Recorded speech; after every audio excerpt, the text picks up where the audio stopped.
verem que o Senhor, o seu Deus, estava com ele. E eles se reuniram em Jerusalém no 3º mês do 15º ano do reinado de Asa.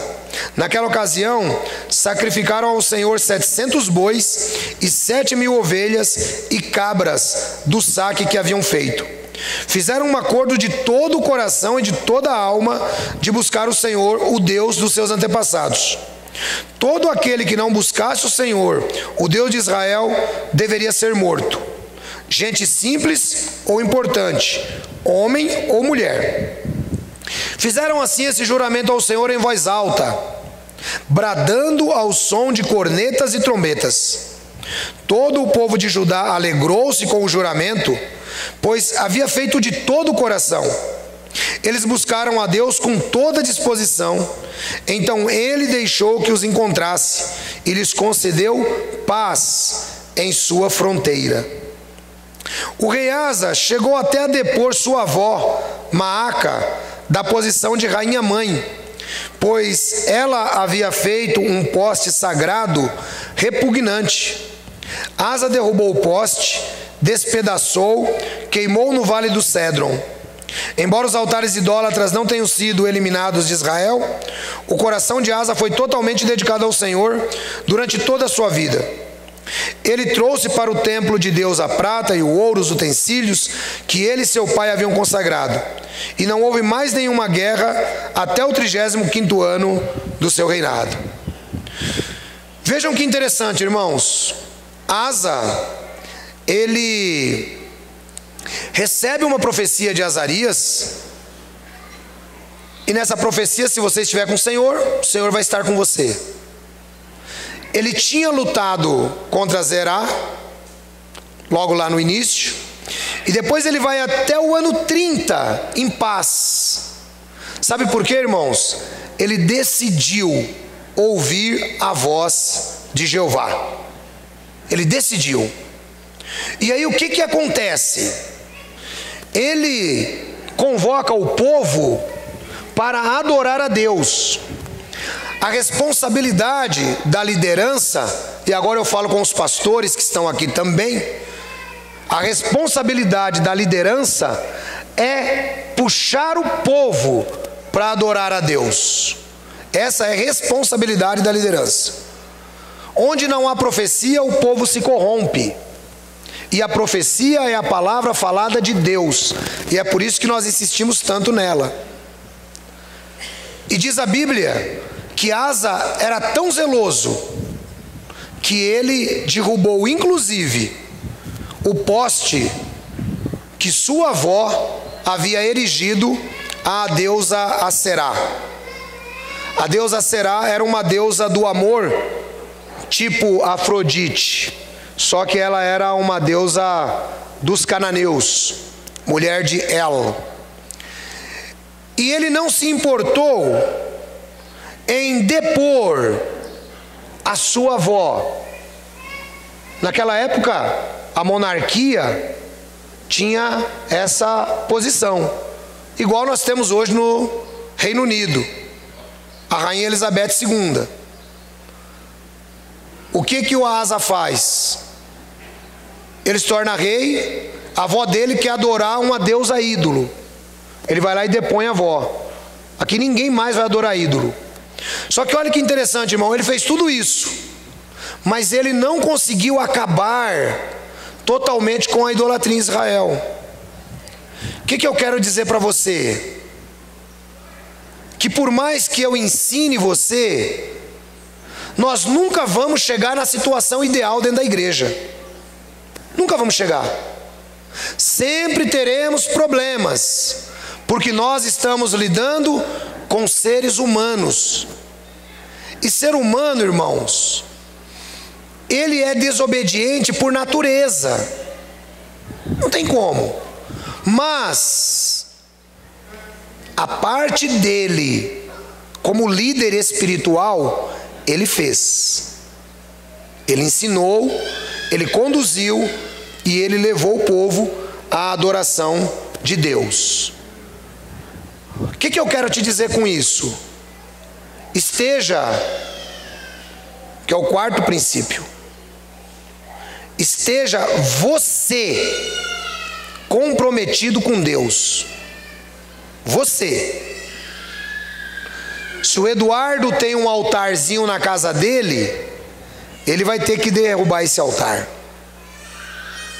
Quem entendeu o que eu estou falando? Não é você. Eu ensino. Você derruba o altar se você quiser. Quem entendeu? Lideranças religiosas não são colocadas para dominar a sua vida, são colocadas para orientar a sua vida. O poder de decisão é seu. Esse é o quarto princípio.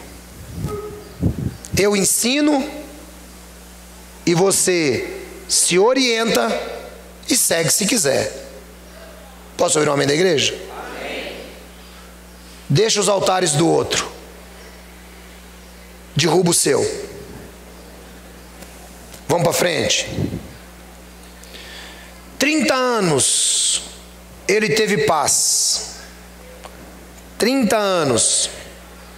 Porque ele estava cumprindo a vontade de Deus. Eu pergunto para você, nesses 30 anos da vida do rei Asa, você acha que ela foi assim? Ou foi assim? Ele como pessoa? Foi assim, irmãos. Ele teve os altos e baixos dele. Teve um momento que o Asa chorou, teve um momento que o Asa riu, teve um momento que o Asa ficou meio adoentado. Ele era ser humano. Mas o ponto de toque de Deus, que era a idolatria, ele não se comprometeu. Ele tirou o povo daquele negócio. É isso que eu quero te dizer. Embora você tenha aceitado a Jesus como Senhor e Salvador, ainda assim você terá altos e baixos na sua vida. Você terá erros e acertos. Você terá pecados e perdões. Você terá desespero. Você vai ter situações que você vai ficar num beco sem saída. Mas você está preparado para tais situações. Essa é a diferença que eu tenho ensinado nessa igreja. Os irmãos já perceberam como os membros da igreja Elim enfrentam a morte? Os irmãos já perceberam? Já perceberam isso?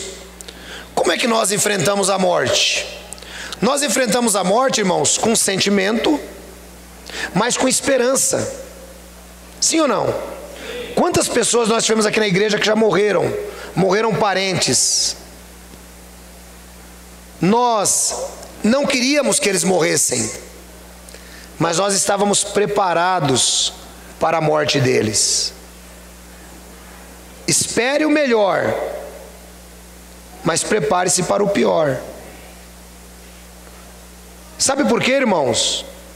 Quando acontece uma fatalidade na nossa vida, nós não entramos para aquele desespero. Ai, mas eu nunca imaginei que isso ia acontecer comigo. Esqueça, irmão. Vai acontecer sim. Vai acontecer sim. A diferença é que quando acontecer, você tem Deus do seu lado na subida e na descida da sua vida. Ele não garantiu para nós viagem sem as intempéries da vida. Ele garantiu para nós que estaria conosco, e isso nos basta. Quem tem filho que já fez vestibular aí? Levanta a mão. A irmã conseguiu entrar na sala de aula com seu filho? Não, né? Mas em casa como é que você estava? Torcendo por ele. Esse é o Deus que você serve, irmão. Ele não entra na sala de aula com você, mas ele do lado de lá, ele acredita que você é filho e que ele está com você em todo momento. Esse é o Deus que a gente tem. Esse era o Deus de Asa. E até o 30º ano, Asa esteve debaixo da bênção e da proteção de Deus. Mas tem uma coisa também, viu, irmãos, que é uma realidade no ser humano, que é o quinto princípio. É o quinto princípio que eu quero tratar com vocês. Existe uma realidade na nossa vida. Tempos de paz fazem-nos esquecer algumas das dificuldades que enfrentamos. Sim ou não? A situação fica tão boa. A situação fica tão boa. Eu tenho tanta garantia de que Deus está comigo nessa viagem, que eu passo a me esquecer de Deus. Parece um paradoxo o que eu estou falando, mas não é não.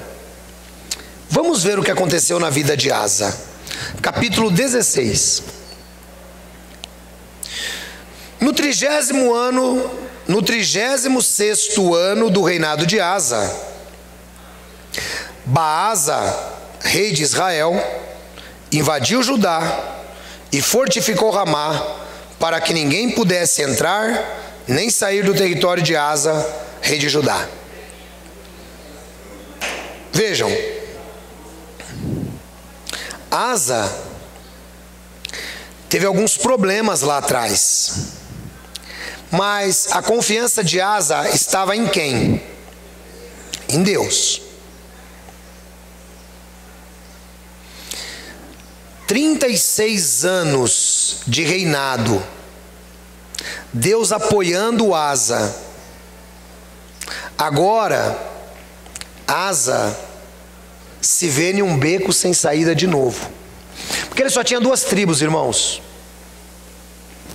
Baasa tinha 10 tribos contra ele, e ele só tinha 2. Então Baasa vai, toma Ramá, fortifica, cerca o território de Asa e diz: agora daqui ninguém sai, ninguém entra. Baasa, rei de Israel. Ué, mas não era tudo povo de Deus, ancião? Era, tudo povo de Deus. Mas povo de Deus é assim, irmão. O povo de Deus é igual a igreja evangélica. Não é tudo povo de Deus? É. Mas de vez em quando arrumam umas guerras entre si, né? É tudo povo de Deus. Bom, o Baasa, ele cercou Judá. Versículo 2. Então Asa ajuntou a prata e o ouro do tesouro do templo do Senhor e do seu próprio palácio, e os enviou a Ben-Hadad, rei da Síria, que governava em Damasco, com uma mensagem que dizia: façamos um tratado como fizeram meu pai e o teu. Estou te enviando prata e ouro. Agora rompe o tratado que tens com Baasa, rei de Israel, para que ele saia do meu país. Ben-Hadad aceitou a proposta do rei Asa e ordenou aos comandantes das suas forças que atacassem as cidades de Israel. Eles conquistaram Ijon, Dan, Abel-Maim e todas as cidades armazéns de Naftali. Quando Baasa soube disso, abandonou a construção dos muros de Ramá. Então o rei Asa reuniu todos os homens de Judá, e eles retiraram de Ramá as pedras, a madeira que Baasa estivera usando. Com esse material, Asa fortificou Geba e Mispá. Irmãos, olha que interessante. Se nós parássemos esse relato aqui, parasse aqui, vocês conseguem, faz de conta que vocês estão num tribunal de júri. Faz de conta que vocês estão num tribunal de júri, né? E agora eu sou o advogado de Asa. Eu sou o advogado de Asa. Então eu quero perguntar para o júri: Asa fez alguma coisa errado nisso aqui? Ele viu que ele estava sendo atacado, ele buscou ajuda. Existe algum erro nessa estratégia que Asa tomou? Parando o relato aqui, o que é que vocês acham? Existe erro? Levanta a mão quem acha. 2 irmãs. Bom, o restante do júri não acha que houve erro. Olhando do lado humano, não teve erro nenhum. Olhando do lado humano, não teve erro nenhum. Só que tinha um problema, irmãos.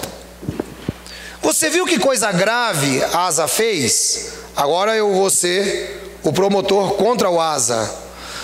Você viu que coisa grave Asa fez? Asa, durante toda a sua vida, ele teve o Senhor Jeová como escudo para libertá-lo. Ele ficou em paz durante 36 anos. Por que ele precisava agora buscar a ajuda de Ben-Hadad? Quem acha agora que Asa errou? Levante a mão. Você vê que já tem mais irmãos, já entenderam que o Asa errou. Irmãos, vamos para o 5º princípio. Esqueça que você pode. Esqueça que você pode. Busque a ajuda de Deus. Esqueça que você pode. Esse é o 5º princípio. Esqueça que você pode. Porque quando as situações elas vão ficando ruins para nós, veja, passaram-se 36 anos. Asa está mais rico. Sim ou não? Asa está mais experiente na vida. Sim ou não? Asa até está mais crente na vida. Mas Asa confiou no dinheiro dele. Asa confiou na riqueza dele. E ele vai ao cúmulo de pegar o dinheiro do templo de Deus, o ouro, a prata do templo de Deus, pegar o dele e mandar para o Ben-Hadad, rei da Síria, para expulsar o Baasa das terras dele. Você acha que Deus se agradou desse comportamento de Asa? Como é que Deus se agrada quando você esquece de buscá-lo nas situações que te afligem? Como é que Deus ele faz? Porque o crente, irmãos, o crente é assim, o crente moderno. O crente moderno, ele toma as decisões dele sem medir o que Deus está pensando do assunto. Ele casa porque apaixonou, né? Ah, pastor, mas é que eu estou apaixonada. Ele não consulta Deus. Não consulta Deus. Ele separa porque não dá mais certo. Não consulta Deus. Ele troca de emprego porque ele está ganhando menos. Ele não consulta Deus. Ele entra num negócio comercial porque ele acha que vai dar certo. Ele não consulta Deus. O crente faz exatamente igual o rei Asa. Ele toma decisões porque ele acha que é melhor para ele. E é aí que nós caímos do cavalo. É aí que se cai do cavalo. Sabe por quê, irmãos? Pode ser que no passado você até tinha um pouco mais de humildade para consultar Deus. Você tinha mais temor de Deus. Mas hoje você se fortaleceu, você está mais experiente. Então você já consegue resolver seus problemas sozinhos. Essa foi a situação de Asa. Vamos ver o que aconteceu. Vamos ver como é que Deus trata quando a gente pensa assim. Então, aliás, o 7, né? Naquela época, o vidente Anani foi dizer a Asa, rei de Judá: por você ter pedido ajuda ao rei da Síria e não ao Senhor seu Deus, o exército do rei da Síria escapou das suas mãos. Irmãos, o rei da Síria também iria se voltar contra ele depois. Olha que coisa interessante. O rei da Síria também iria se voltar contra o Asa. E Deus ia dar a libertação para o Asa. Então o Hanani fala assim, ó, já que você buscou a ajuda do rei da Síria, quando ele vir te atacar, você resolve com ele, porque agora Deus não está mais com você. É assim que acontece na nossa vida, irmão. Sabe aquela situação que você batalhou, no final das contas deu tudo errado? Procura ver se você consultou Deus. Procura ver. A situação talvez seja inconveniente para você, mas é melhor você estar nela do que tomar atitude sem consultar Deus. É melhor você perseverar diante da tribulação. Então agora, Deus não está mais com você. A partir de hoje, Deus está mandando você resolver a sua vida. E também é assim conosco, irmãos. Quando nós tomamos decisões sem consultar Deus, Deus deixa na nossa mão. E aí sabe o que acontece? Normalmente dá errado. Normalmente dá errado. Sabe? Eu já vi, irmãos, várias vezes. Já aconteceu comigo. Toma-se decisões na loucura, na pressa. Ai, porque eu vou perder. Consulta Deus, irmão. Tem um ditado que diz assim: o que é do homem o bicho não come. O que é seu, que Deus colocou na sua mão, você pode ter certeza. Já aconteceu com alguém aqui que pensou assim: eu vou perder esse negócio? Pois você entra em oração, tal, espera mais uns dias e o negócio vem para você. Já aconteceu com alguém aqui isso aqui? Já? Levanta a mão aí, Jair. Aí, ó. É desse jeito, irmãos. Se é seu, Deus colocou na sua mão. Ele só quer ver o seu grau de obediência. Ele só quer ver o seu grau de dependência. Como diz o Jorge Aragão: nada é meu, nem o pensamento. Então, irmãos, tudo é de Deus. Aprenda a depender de Deus. Seja o que for na sua vida, aprenda a depender de Deus. Bom, vamos lá. Vamos prosseguir. Aí o Hanani fala assim para ele, ó. O Hanani agora vai dar uma bronca no Asa. Versículo 8. Por acaso os etíopes, lá no comecinho do reinado dele, e os líbios não eram um exército poderoso com uma grande multidão de carros e cavalos? Contudo, quando você pediu ajuda ao Senhor, Ele os entregou na sua mão. Pois os olhos do Senhor estão atentos sobre toda a terra, para fortalecer aqueles que lhes dedicam totalmente o coração. Nisto você cometeu uma loucura. De agora em diante terás que enfrentar as guerras. Irmãos, os olhos do Senhor estão atentos para fortalecer os que lhe dedicam totalmente o coração. Se você tiver o seu coração pleno para com Deus, na hora que você enfrentar as guerras, Ele estará com você. O difícil é você ouvir uma palavra dessa: daqui para frente você vai enfrentar guerra sem eu. Imagina como Asa deve ter ficado desesperado. E o texto diz: Asa irritou-se contra o vidente por causa disso. Ficou tão indignado que mandou prendê-lo. Nessa época, Asa oprimiu brutalmente alguns do povo. Os demais acontecimentos do reinado de Asa e do início ao fim estão escritos nos registros históricos dos reis de Judá e de Israel. No 39º ano do seu reinado, Asa foi atacado por uma doença nos pés. Embora sua doença fosse grave, não buscou a ajuda do Senhor, mas só dos médicos. Então, no 41º ano do seu reinado, Asa morreu e descansou com seus antepassados. Sepultaram-no no túmulo que ele havia mandado cavar para si na cidade de Davi. Deitaram-no num leito coberto de especiarias e de vários perfumes e de fina mistura, e fizeram uma imensa fogueira em sua honra. Irmãos, veja que coisa. Tem momentos que o crente, ele simplesmente esquece de buscar a Deus. E eu tenho falado isso aqui inclusive. Olha mais um erro do Asa. Asa pegou uma doença nos pés, uma doença mortal. Mas você viu quem que o Asa foi buscar ajuda? Você viu onde que o Asa foi buscar ajuda? Aonde foi? Nos médicos. Sabe o que eu quero dizer para você, irmão, nessa manhã?